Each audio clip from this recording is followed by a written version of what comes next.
Hey team, how you all doing? I'm here at Bodyweight Studio to bring you another great home exercise. Quite often we only do exercise in one plane of movement, and that's the sagittal plane, forward and backwards. So lunge, forward lunge, squat, push, pull.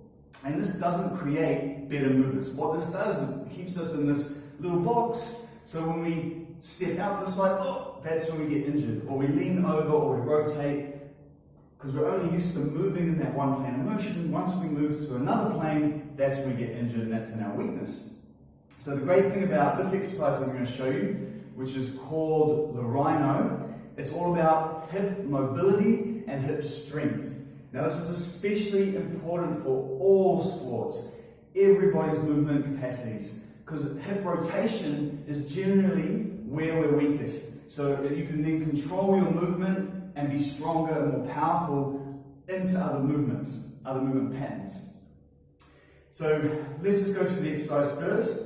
So what we do is it's a half squat. So again, we want to have abs in and keep the back nice and neutral. So we don't want to be doing office posture or old person posture. We want to be nice and young and tall and strong. So it does create a lot of work for the core, so you have to focus that. And what I always say, every exercise is a core exercise. So no matter what you're doing, you are focusing on engaging the abdominals by drawing in the belly button, getting the erector spine, the back muscles to activate, as well as the obliques and the six pack. So you have a really strong brace or column for the core.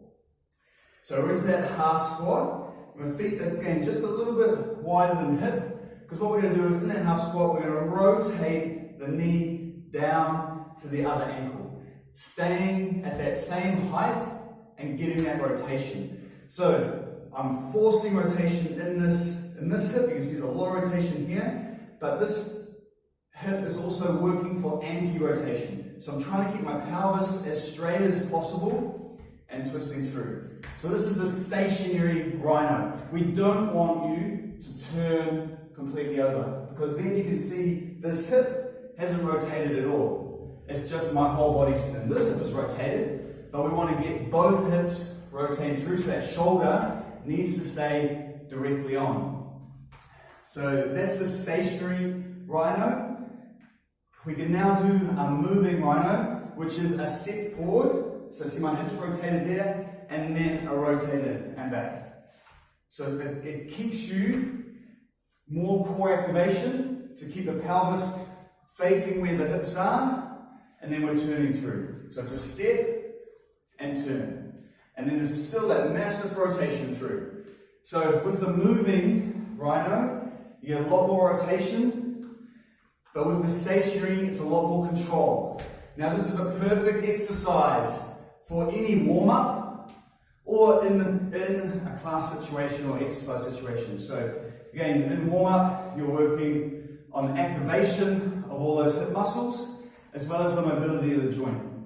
And in a workout, you can step up the pace to then create a high level. You see, I'm already out of breath a little bit. So that's why we love Zoom, because when you do these exercises, they're not only creating more mobility, better usable flexibility, and better range of motion, they're also improving your stabilizer strength, which is going to help your overall strength and power production.